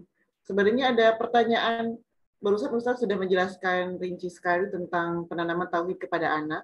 Namun Ibu Siti Fauziah ada pertanyaan kembali, bagaimana cara menanamkan atau mengajarkan tentang tauhid kepada anak? Mungkin bisa lebih ditekankan lagi. Silakan Ustaz. Cara mengajarkan tauhid kepada anak. Ya.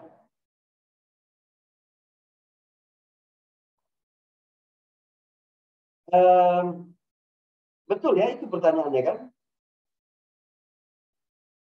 Sebentar.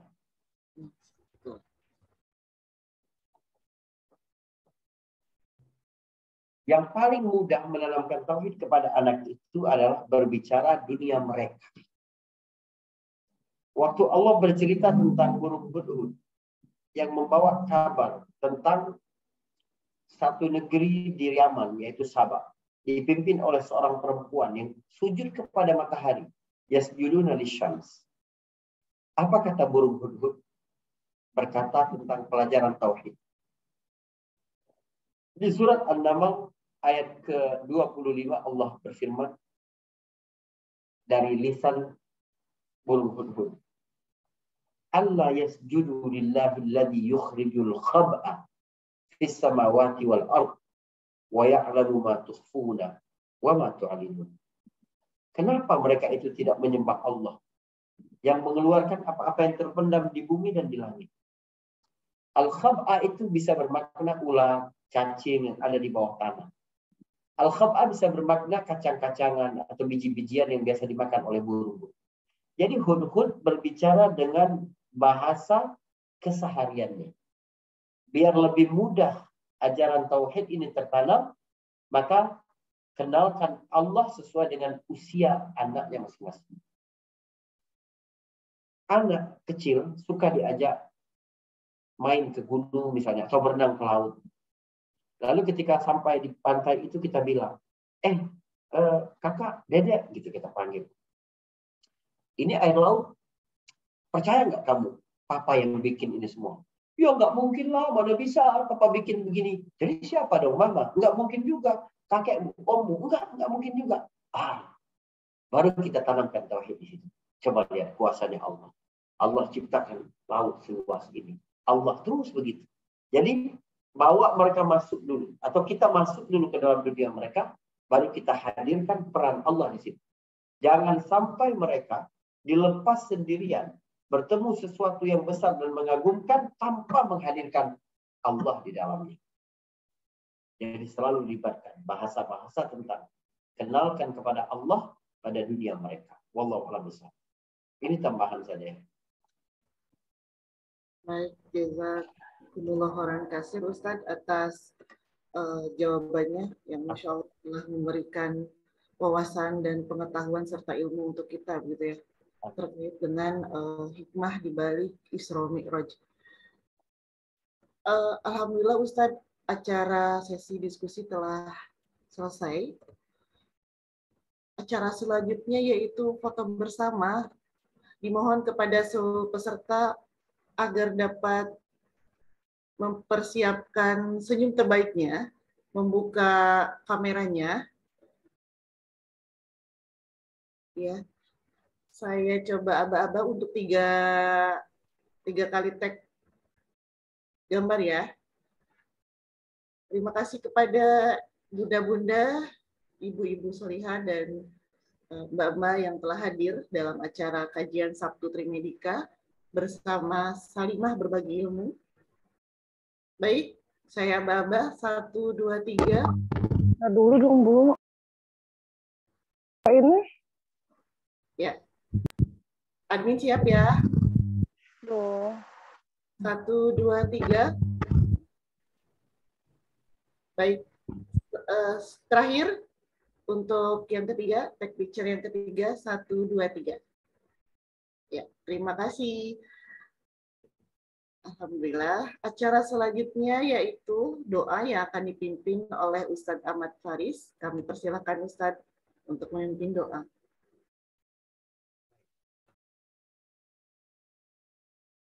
Bismillahirrahmanirrahim. Alhamdulillahirabbil alamin. Allahumma shalli ala Muhammad wa ala ali Muhammad. Ya Rabbana lakal hamdu kama yanbaghi li jalali wajhika wa 'azimi sultan. Allahumma inna nas'aluka al-'afwa wal 'afiyah fid dunya wal akhirah. Allahumma inna nas'aluka al-'afwa wal 'afiyah fi dinina wa dunyana wa ahlina wa malina. Allahumma astur 'auratina wa amin rawahatina wahfazna min bayni aydina wa min khalfina wa 'an yaminina wa 'an shimalina wa min fawqina wa na'udzu bika an nughtala min tahtina. Allahumma inna nas'aluka al-huda wat-tuqa wal-'afaf wal-ghina wa nas'aluka makarimal akhlaq. Allahumma inna nas'aluka min khairi ma sa'alaka 'abduka wa nabiyyuka Muhammadun sallallahu alaihi wasallam. Wa na'udzu bika min syarri ma sta'adaka minhu 'abduka wa nabiyyuka Muhammadun sallallahu alaihi wasallam. Allahumma shfi mardana wa mardal muslimin. Anta asy-syafi la shifaa'a illa shifaa'u. Shifaa'an la yughadiru saqama. Allahumma shfihim. Allahumma shfihim. Allahumma shfihim. Allahumma shfi mardana warham mautana. Allahumma irfa' 'anna al-bala wal waba wal fahsya ma dhahara minha wa ma batan. Allahumma inna nas'aluka 'ilman nafi'a wa 'amalan mutaqabbala wa rizqan tayyiba. Allahumma ij'alna min alladhina yastami'una al-qawla fayattabi'una ahsana. Allahumma ighfir lana wa liwalidina warhamhum kama rabbawna shighara wa li jami'il muslimina wal muslimat wal mu'minina wal mu'minat al-ahya' minhum wal amwat innaka sami'un qaribun mujibud da'wat. Rabbana hab lana min azwajina wa dhurriyyatina qurrata a'yun waj'alna lil muttaqina imama. Rabbana atina fid dunya hasanah wa fil akhirati hasanah wa qina adzaban nar. Wa sallallahu ala Muhammadin wa ala alihi wa sahbihi wasallam. Walhamdulillahi rabbil alamin. Alhamdulillah, jazakumullah khairan jaza kepada Ustadz Ahmad Faris yang telah memberikan nasihat penyemangat. Insya Allah ada banyak ilmu yang kita dapatkan. Semoga bisa membawa berkah dan menjadi jalan kebaikan untuk kita semua. Amin ya rabbal alamin. Disampaikan kepada para tamu undangan dan peserta acara kajian, dimohon untuk mengisi daftar hadir di ruang chat. Dan perlu sampaikan, insya Allah ada banyak kegiatan dari PC Salimah Bekasi Barat. Bisa dikepo ini di IG-nya, di Instagram-nya PC Salimah Bekasi Barat dan juga Facebook-nya, yaitu PC Salimah Bekasi Barat. Nah, acara selanjutnya untuk PC Salimah Bekasi Barat nih, next acara event, itu ada warung si Mbak Salimah, yakni pada hari Jumat berkah kami mengumpulkan donasi, kemudian dibagikan kepada para sahabat Salimah yang memerlukan. Pada pekan lalu kami membagikan paket untuk isoman gitu ya. Dan insya Allah KSP atau kajian Sabtu Trimedika bersama Sabila Salimah Berbagi Ilmu dari PC Salimah Bekasi Barat akan dilaksanakan kembali pada pekan ketiga di hari Sabtu per bulannya, insya Allah. Baik, dan dapat disampaikan juga untuk pemenang door prize senilai Rp50.000, yaitu untuk pulsa gitu ya, dimenangkan oleh Ibu Mia. Alhamdulillah, barokallah. Kemudian ya, Masya Allah. Dan Ibu Siti Fauzia. Barokallah. Barakallah, Bu. Ya, dimohon untuk itu dimohon kepada seluruh peserta untuk mengisi link absen, dan terutama kepada 3 pemenang door prize nih, insya Allah kita kirimkan pulsa senilai Rp50.000. Ya, alhamdulillah sampailah kita di penghujung acara. Saya Ulia Wildania dan segenap panitia yang bertugas mengucapkan jazakumullah khair. Terima kasih yang sebanyak-banyaknya kepada peserta yang hadir, yang dengan antusias mengikuti acara ini dari awal hingga akhir. Kami mohon maaf apabila dari penyelenggaraan kegiatan ini ada yang kurang berkenan. Sekali lagi kami mengucapkan terima kasih. Marilah kita tutup acara dengan pembacaan doa kafaratul majlis. Subhanakallahumma wa bihamdika asyhadu an la ilaha illa anta astaghfiruka wa atubu ilaik. Wassalamualaikum warahmatullahi wabarakatuh. Jazakallah khair Ustaz. Barakallahu fikum, barakallah. Jazakallah khair Ustaz. Semoga semuanya baik. Assalamualaikum warahmatullahi wabarakatuh. Waalaikumsalam. Salam warahmatullahi wabarakatuh. Ibu-ibu terima kasih banyak ya sudah hadir dalam kajian Sabtu Trimedika Sabilah ya. Terima kasih Ibu Mesti, Melani, terima kasih Ibu, barakallah ya sudah hadir. Terima kasih juga kepada teman-teman dari Salimah Pusat ya, maaf dari Kota Bekasi ya, alhamdulillah juga sudah hadir ini. Terima kasih banyak. Terima kasih juga kepada para ustazah kami yang hadir di sini. Terima kasih juga kepada Dr. Aziza Khairiani di Solo ya. Selamat bertugas Dokter. Barakallah.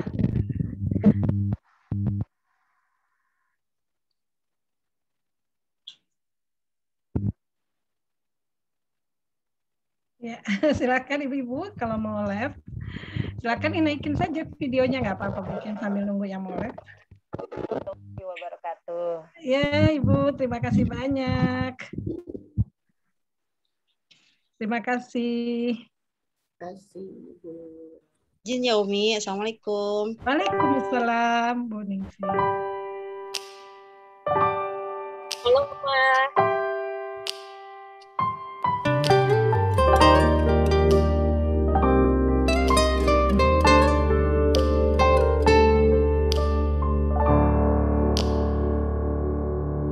Untukmu yang tak tahu hendak kemana melangkah, Bu Emi. yakinlah mentari akan tetap ada. Untukmu yang tertatih berhias lelah dan letih, yakinlah jalan takkan selalu berduri.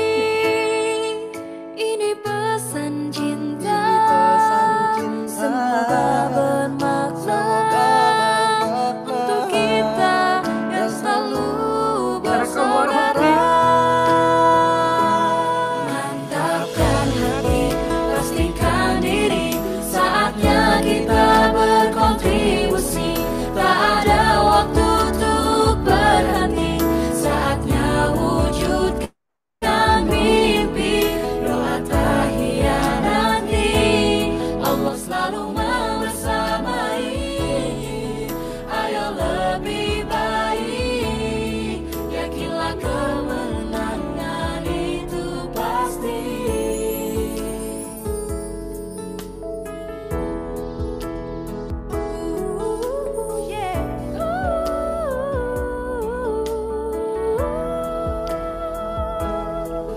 Untukmu yang tertatih berhias lelah dan letih, yakinlah jalan takkan selalu berduri.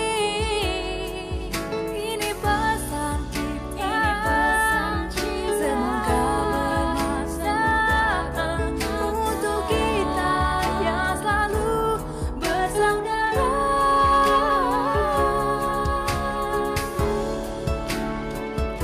Biarkan hati yang memahami, jadikan dia untuk mengerti. Jalan mendaki jadi melodi, tangan melayang dan jadi bukti.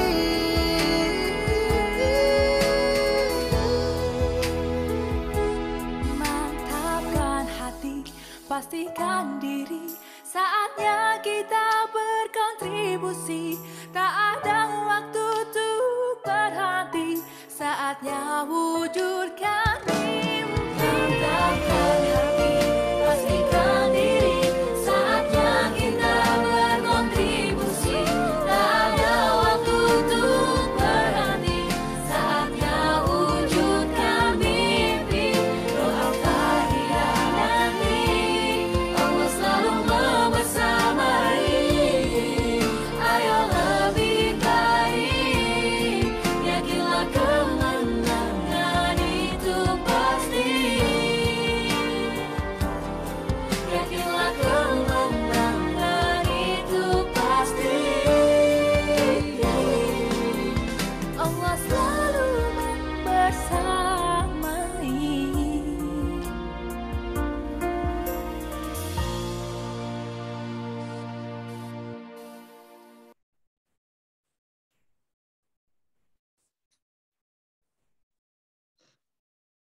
Iya. Mohon izin live ya, Bu. Ya. Mohon izin live juga Ibu. Terima kasih banyak. Iya, Bang.